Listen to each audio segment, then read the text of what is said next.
Welcome to the Breast Cancer Podcast. I'm breast surgeon, Dr. Deepa Halaharvi. And I'm Monica Brooks, a breast cancer advocate. And we are both breast cancer survivors. We're here to talk about all things breast cancer. From surgery to survivorship, we know firsthand the challenges a breast cancer diagnosis can bring. We are here to tackle topics that impact our lives. Let's get started.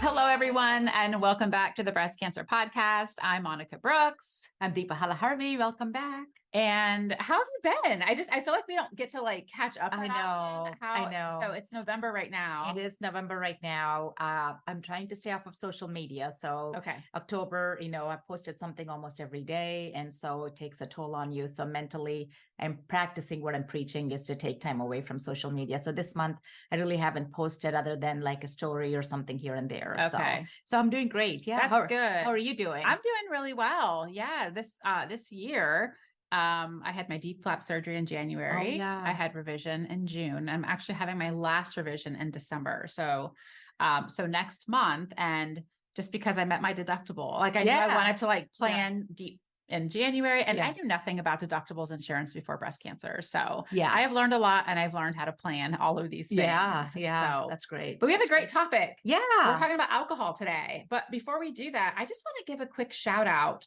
to some of our audience. Yes. So I go on and I check the stats to see what countries we're in and what cities we're in.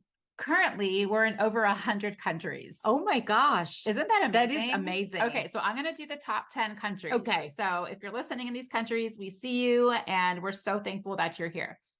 United States, Canada, United Kingdom, Australia, Ireland, Germany, New Zealand, Philippines, India, and South Africa. So yay, thanks for joining us. Thank you guys. Everybody else, of course. Yeah, thank you guys for listening to our podcast. That means a lot to us. Thank you. And we also have the stats for the top 10 cities in the U.S. I have top 10 cities. So Columbus, Ohio, of course. Woo, Columbus, Chicago, Los Angeles, New York, Denver, Seattle, Hilliard, Dublin, Portland, and Brooklyn. Awesome. So thank you. Thank you guys so much. Yeah, we're thankful that you're here listening to the podcast. And we feel that today's topic is beneficial for all 100 countries. All people in all cities could benefit from today's topic on alcohol. And before we get into an interview with a breast cancer survivor and her relationship with alcohol, we just kind of want to talk about our relationship with alcohol too. Yeah. So I remember when I was first diagnosed, I literally within the first few days, I knew I shouldn't have been drinking alcohol, but I did anyway. Cause I'm like, you know what? I need something to help me cope with this diagnosis. And then I started chemotherapy and I was sober for probably about a year. I knew I shouldn't drink while going through chemo, and I didn't. And then I had learned so much about alcohol too. So this podcast isn't intended to judge, to shame.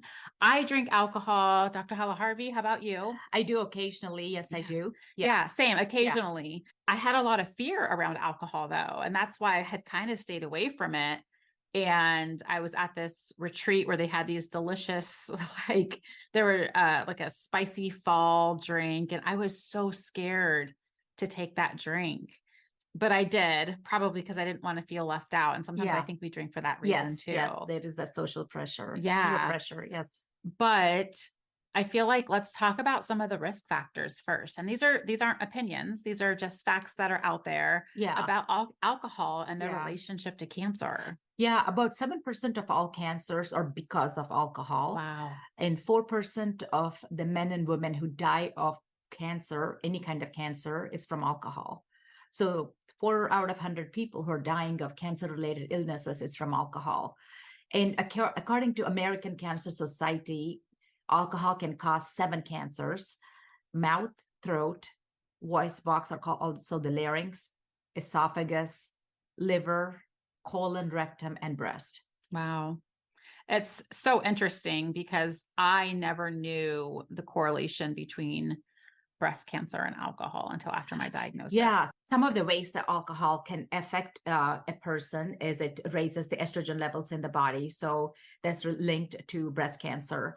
Alcohol is also linked to not only estrogen positive breast cancers, but also estrogen negative breast cancers. So there is increased head and neck cancers these days. And if someone is smoking and drinking, that's a double whammy. It causes damage to the DNA in the throat and neck. And so that can cause cancer.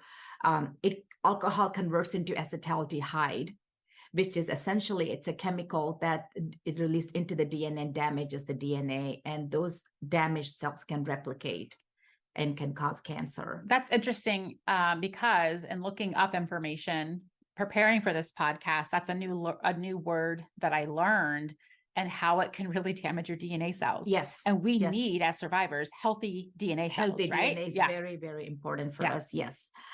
It can also damage liver. It can cause oxidative stress, inflammation, and scarring, which can then lead to cirrhosis of the liver, can put someone at risk for liver cancer. It can slow down the body's ability to break down and get rid of harmful materials, like your liver is supposed to excrete out these toxins. It can delay that or slow it down. Wow. It can also affect the ability to absorb nutrients such as vitamin A, B, C, D, E, folate.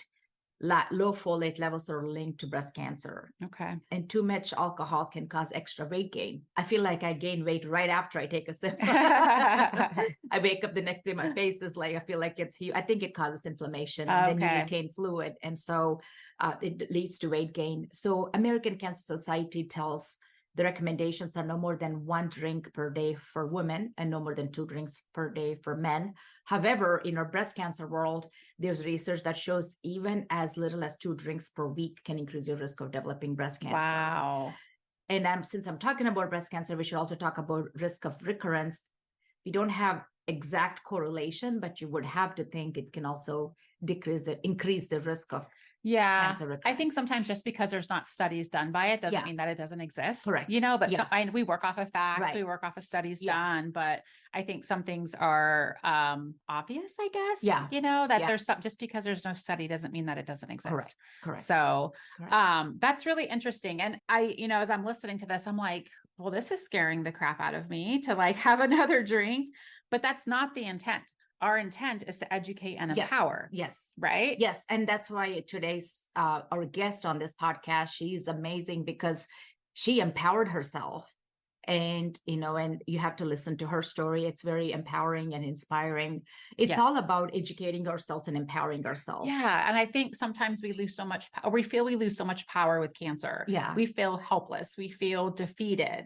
And I feel like one way you can take your power back is by evaluating your relationship with alcohol. Yeah. I was just in Vegas a few weeks ago, this past week, and sure, I had a drink. Did I have a drink every day? No. Did I have a drink to celebrate the conference being over and feeling like amazing? And I was like on cloud 9. Yeah, I did.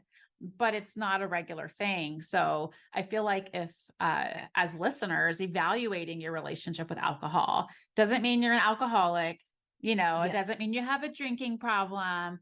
It's just evaluating, why am I drinking? Right. What is the true why? Are you trying to take away the pain? Yeah. Do you feel, Dr. Halaharvi, and I don't know if anyone's ever talked about this, but like, is there any benefit to alcohol? Because you just went over a list of things. Yeah. Is there any great cause? Medically speaking, there is really no benefit to alcohol. It's actually empty calories, And so on one hand, I'm thinking, okay, I'm getting up early to exercise. I'm going to bed on time. I'm trying to get my 7 to 8 hours of sleep. Not really, I'm trying. I'm doing all these things. So when I'm drinking alcohol, then I'm negating what I just did. And so why am I doing this? It's the thought that comes to my mind. There's really no benefits in my mind of alcohol, but I do drink occasionally. I don't want to say that I don't. We're not shaming. Yeah, we're not shaming because I do. But the frequency has gone down because I have not seen any benefits from drinking. Yeah, that's a great question. That's a great question. How is alcohol benefiting me? Right. Because maybe we can't come up with anything. Here's what you had just talked on this. What's this word again? I can't pronounce. Acetaldehyde. This is what I had looked up, and you had just talked about this. When DNA is damaged, a cell can begin growing out of control and create a cancer tumor. A toxic buildup of acetaldehyde can increase your cancer risk.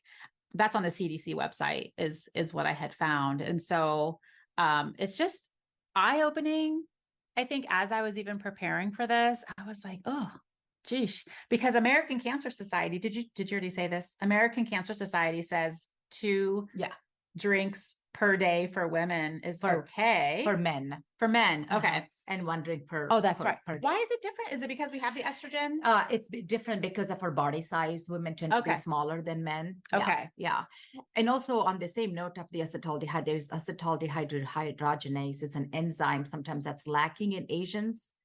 I feel like I may be lacking that. Okay. With being born in India, because I do think alcohol affects me a little differently than. Interesting. I don't think it gets metabolized. That's my personal experience. Okay. But, yeah. Wow. Yeah. And I think it's so interesting when we're just tasting it and drinking it, but the effect it has on our body, we don't necessarily see how your liver is responding, how it's trying to get rid of toxins, how it's impacting our liver negatively. I think too, as far as like the estrogen you talked about, if regardless if your cancer's estrogen receptor, right? Positive. You said, positive, it still impacts. Right. Why is that? Estrogen positive or estrogen negative. That's what the research has shown. Okay. That it is linked to causing, both types of cancer. Okay. Yeah. Okay. I think the biggest thing for me too is sleep. As someone who does not get enough sleep with my line of work, I get up early and work, long hours, 12, 14-hour days.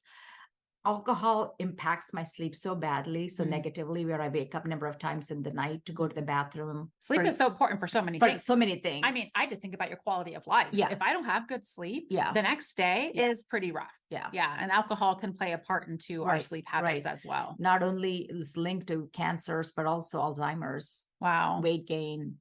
I mean, so many things. Yeah. Well, we hope you are ready to listen to this interview that we have with Shannon. She is a breast cancer survivor based out of Canada, and she's going to talk about her relationship with alcohol, as well as where is she at today. So welcome, Shannon, to the podcast. Welcome, Shannon.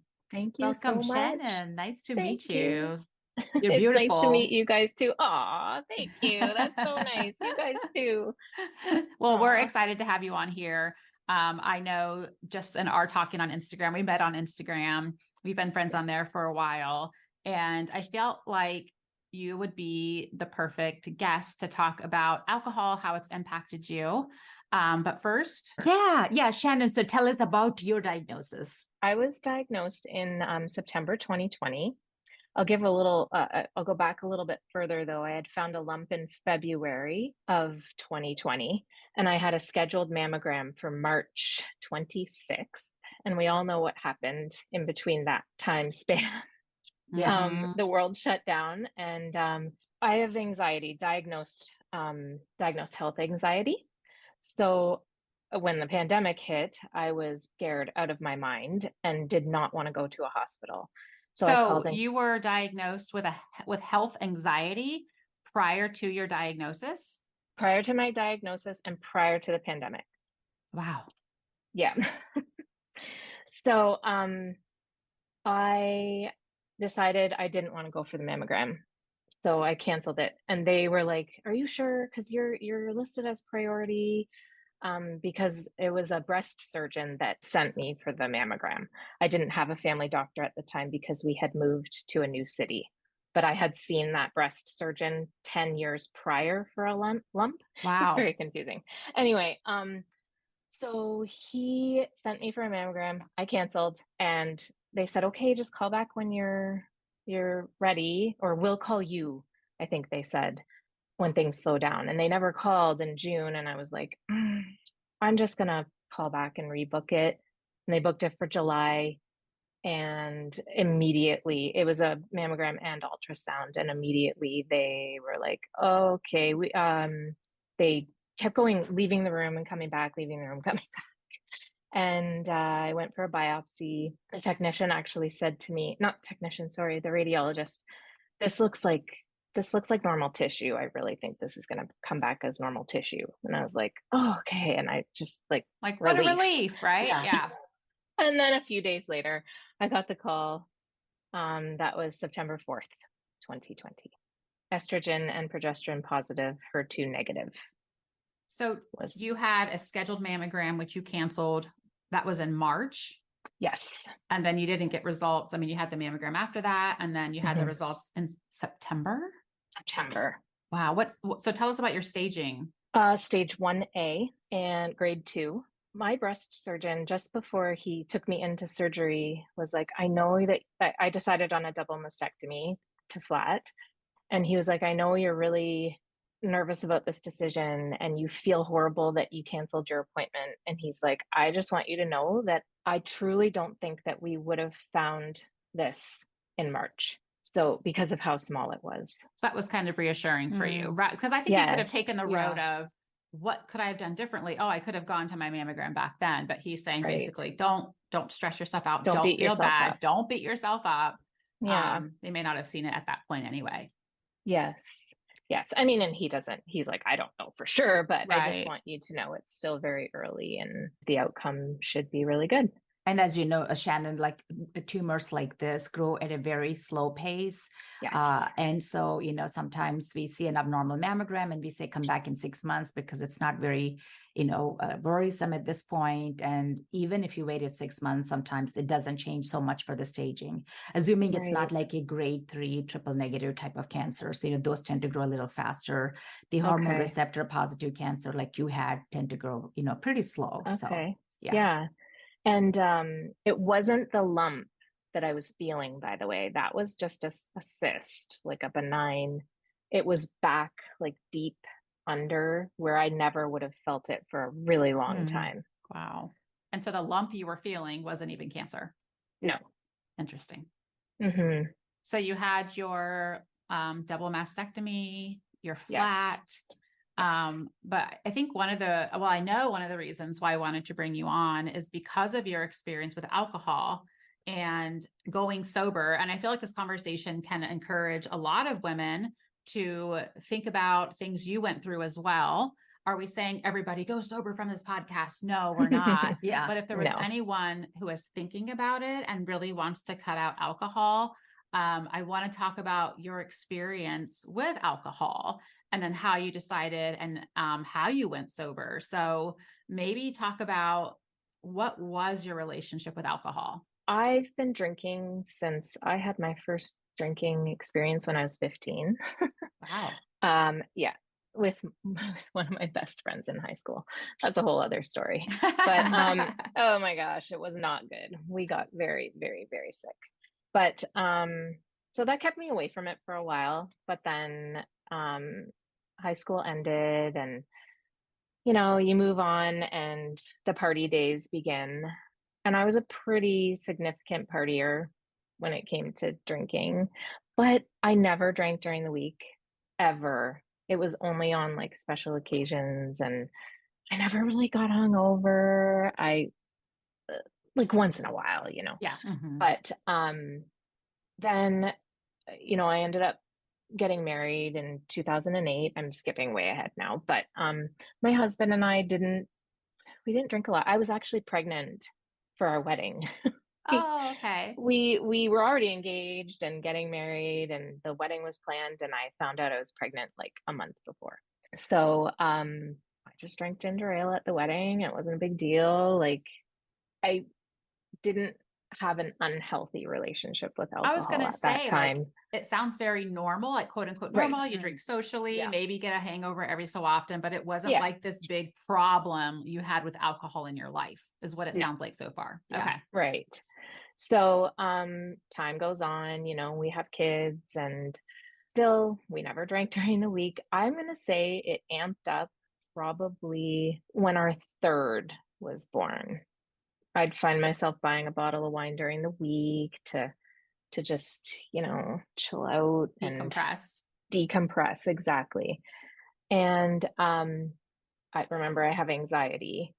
So, and I actually had postpartum anxiety with her. And I wasn't diagnosed until like 7 months after she was born. Wow. I went on medication and it was amazing. I'm so glad I did that. It was like the best thing I did. But I was still drinking through all of this and breastfeeding. I feel awful about that now, but it is what it there's is. worse things you can do as a parent. It's true. So don't worry. True. And this is like a no judgment area. Yes, So Yeah, it's yeah. totally fine. Absolutely. So it really amped up during the pandemic, like 100%. I was drinking every day. And my husband travels for work, works crazy hours. Like he's gone a lot. He was gone a lot. He's still gone a lot. And I have 3 kids and a pandemic. And it So was just. when you say every day, Mhm. what was that, like morning, noon, and night, or was it just a glass in the evening? That's a good question because I was really conscious of not drinking in front of my kids. I would wait until they were in bed. Sometimes I would have a glass of wine with dinner, and then it just started getting earlier and earlier. I never got to the point where I was a person that was drinking in the afternoon or the morning or anything like that. Not at all. And nobody ever thought I had a problem. It was like, no, you're normal. You're I mean, drinking like again, everyone else. this sounds normal. This sounds like Yeah, something a lot of us would do. So did you feel at some point you did have a problem? So I kept trying to cut back.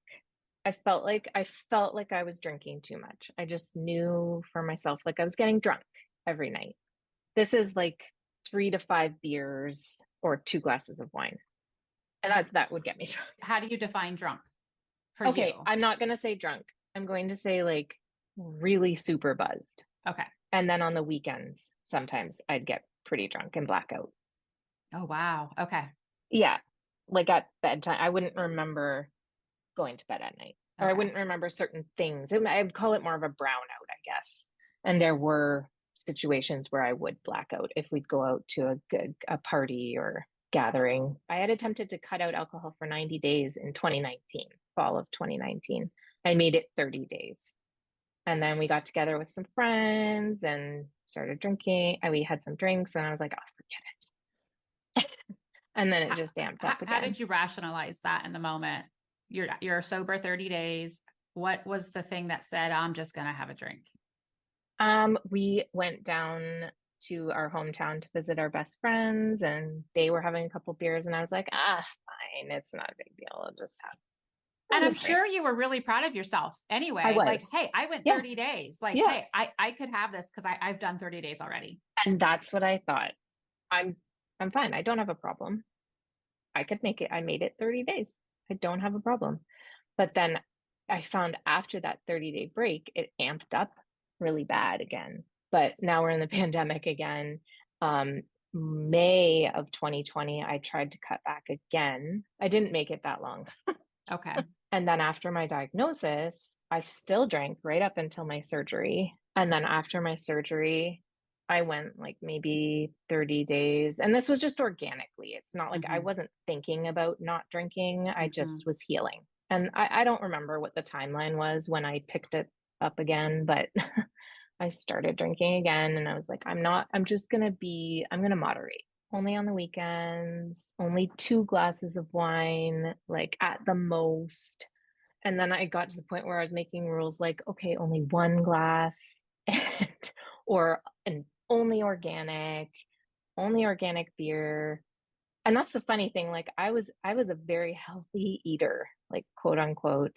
Everything about my life, I had cut out all like kinds of toxic chemicals, like, and those things happened 10 years prior. Like I've always been that way, but yet. I think it's interesting, Shannon, how we rationalize our behavior and we start to be more lenient and start to make excuses. Like, it's not that bad. I'll just do, it's just interesting how our mind works with addiction. Yes, totally. Not to say you were this addict or this alcoholic. I wouldn't label that as you. You're just a normal person, like a mom who enjoys a glass to decompress. And exactly. I want to acknowledge that you weren't an alcoholic, but alcohol was a problem for you. Yes. It was problematic. You were dependent on it, whether it was to unwind at night, to fall asleep, to just have a good time. It sounds like your everyday woman, honestly. Yes. And to cope with my anxiety, which I now know it was making it worse, but I did not know that at the time. But how did you learn that? Podcasts. Okay. Sober podcasts. Sober Powered, actually. Jill, she talks about the chemistry of alcohol, like drinking and all that stuff. And that's where So I learned that. you mentioned the word sober, Mhm. and that almost sounds like someone is an alcoholic again, but that's not truly what it means. You don't have to Right. you don't have to call yourself sober, meaning that you were an alcoholic. Does that make sense? Am I saying that Yeah, and you correctly? don't have to hit rock bottom to decide that you don't want to drink anymore. Mm-hmm. So tell me about the moment where you made the decision that this was it. So I tried to do dry January this year, and I Okay, made it 2023. 2 days. Oh, Shannon, thank you for your honesty. Thank you for keeping it real. I, I was like, oh, well, forget it. Like, I don't even remember what the thought process was, but I made it 2 days and I was like, nope. Mm-hmm. And like, it got to the point, there were many mornings between then and when I decided to quit in June, where I was crying in the morning, praying to God that I could just cut back. I just wanted to be able to moderate like a normal person and be able to drink when I wanted to, and that's it. Mm-hmm. And the more I tried to moderate and be a normal drinker, the worse it got. Wow. I was like, we'd buy enough alcohol just for the weekend, and then it wouldn't necessarily all be gone. Hmm. And Sunday would roll around, and I'd be like, okay, no, we'll drink this wine, and then we won't have any more during the week. And then I'd find myself pulling into the LCBO. I'm in Canada, so What's that's where we buy LCBO? Okay. the, Liquor yeah, it's where store. you buy your alcohol. Okay. Um, I'd be pulling in there to go grab a couple bottles of wine for my husband and I because he was going to be home during the week, and I couldn't stop. And then I started listening to some sober podcasts, Mm-hmm. the Sober Mom Life, and listening to like real stories about other moms and women, and it's like, oh my gosh, this is all me. Like, this is not my fault. It's the alcohol. Like, Mm-hmm. it's a highly addictive substance. Like, it's not my fault. So I was still trying to moderate. And then Father's Day weekend rolled around, and I was like, okay, only Friday and Saturday. And then on Father's Day, I ended up drinking again. And I was like, that Because it was was June Father's Day, 18th. right? Like, let's Exactly. celebrate. There's Yeah. always a reason. I drank to celebrate. I drank when I was sad. I drank when, like, for anything. And I just said, you know what? I had a talk with my husband. I was like, I need to stop.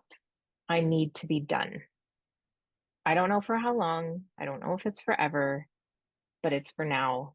And I'm not putting a time, like, because I found when I did that, when you try and do the challenges and stuff, there's always an end line Hmm. where you can drink again. So I was just like, no, like, I need to be done. And that was it. June 19th is my first sober day.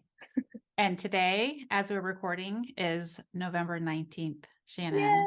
So 4 months. Is that wow, or five? 5 months. 5 months. 5 months. 5 months. 5 months. Wow, that's Yeah. awesome. Thank you. Congratulations, Shannon. Yeah. I think that is awesome. And I never really thought about that as far as like the end date, because you're Mhm. anticipating when can I have a drink again versus Yes. I'm really done. There is no end date to this. Right. I think it's amazing. And I think people will be inspired by your story. Is there any piece of advice for someone who may be just like you and that they drink the way you did to celebrate, to wind down, but have considered going sober? What words of advice would you give them? The best advice I could give probably is to just arm yourself with all the things you need. Be prepared. Like, I had non-alcoholic beverages available to me at all times. Anytime we went to a gathering, I would bring my own non-alcoholic beers, um, and sparkling water, like whatever it is that you would like to drink instead. And in the beginning, I had an AirPod in one ear all day long, listening to podcasts, listening to Quit Lit books, And I feel like that's what helped me the most. Listening to other people and learning the science behind it. And like, I learned so much about breast cancer and alcohol. It just floored me. I can't believe that there aren't warnings Yeah. on Yeah. alcohol. Yeah. And researching some information for today, talking about alcohol, I read somewhere like this should be on label, like this should be part of the labels that this would increase your risk of cancer. And I feel like as survivors, and Dr. Halaharvi, we've talked about being empowered. Yeah. When you were saying that, when you're listening to the podcast and educating yourself, I was thinking, gosh, that's what this podcast is all about. It's about empowering others with knowledge. And a lot of times you have to seek it yourself. And your story, Shannon, is probably every other household has a person like with what you just described, Yes. You're not an addict, but you're drinking, fairly commonly, which can result in a number of different health related things, right? I mean, in the future, weight gain, risk of cancers, there's seven cancers that can be caused from alcohol, weight gain, and of course, obesity, and just number of different things that alcohol can bring up. I actually was told in the fall of 2022 that I had fatty liver. I forgot to mention that. Yeah. And none of it showed up on my blood work enzymes, but they saw it on an ultrasound. And everybody kept saying, when like a lot of the women in the groups, oh, everybody, like they all lose weight right away. And I was not losing any. And I was like, what is going on? Like, I had been gaining and gaining for a while. And all of a sudden, at like the 3-month mark, and after listening to Jill, she talks about that's the point basically when your liver has like really detoxed and like starts shedding the fat. And then I just started losing like. Wow. So it took that crazy period of time. It wasn't right Yeah. away. Wow. No. Okay. No. And now it's like falling off. Yeah, alcohol, I mean, amongst a number of other things, it can cause inflammation of the liver, scarring of the liver, can lead to cirrhosis, which then can lead to liver cancer. Amazing. Yeah, I mean, there are so many things that alcohol, and there is not a safe amount. You know what I mean? Yes. But I mean, like you said, you use it to celebrate, you use it when you're sad, you use it when you have gatherings, you use it, it's just like everyday life thing for a lot of people. Yes. But yeah, you're just such an inspiration to women listening to this podcast and listening to your story. So thank you for being so vulnerable, and thank you for sharing your story. Absolutely. I want to ask you one last question, Shannon, before we go, that I think could help other survivors challenged with this. There comes a time where you have to decide, am I going to drink this or am I not going to drink this? Right. You've had these a lot, and a lot of times you've moved forward with the drink, second day in January this year, or after so many months sober. What do you say to yourself now? Like, you're not going to have that alcohol, but like, what's the conversation, the dialogue going on in your head that you decide I'm not going to have that drink? I play the tape forward. What do you mean? And think of how I would feel the next morning if I did that mentally.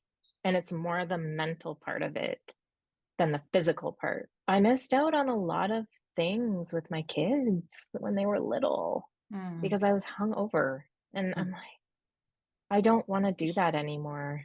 And I know that if I have that one drink, and a lot of that has to do with educating myself and learning about all of that, now I don't even want the drink because I know if I have one, it's never going to stop. Yeah.